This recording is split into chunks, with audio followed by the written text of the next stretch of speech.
In a small village there lived a humble farmer named Daniel. He had only one cow, which provided milk for his family and a little extra to sell at the market. The cow was his most valuable possession. One morning, as Daniel went to the field, he discovered that his cow was missing. He searched everywhere but found no trace of it. Heartbroken, he sighed, "God, why would you allow this to happen?" This cow was all I had.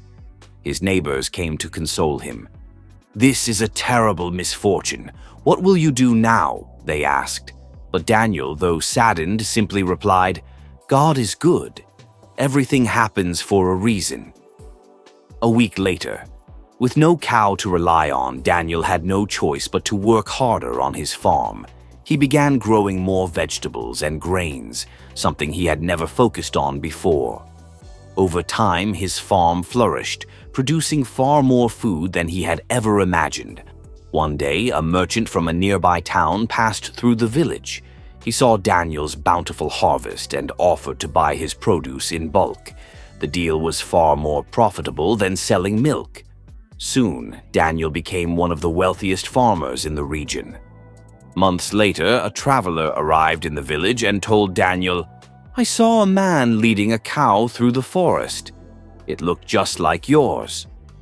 Curious, Daniel followed the traveler's directions and found the man who had taken his cow. But when he arrived, he was shocked. The cow was dead. It had fallen off a cliff just days after being stolen. Daniel stood there in silence, then smiled and whispered, "God is good. If I had still relied on this cow, I would have never worked hard on my farm. Losing it was the best thing that ever happened to me." Sometimes what we see as loss is actually God's way of redirecting us to something greater. Trust Him, even when you don't understand. He is always working for your good. If this story blessed you, share it with someone who needs encouragement today. Subscribe to my channel for more soul-lifting stories.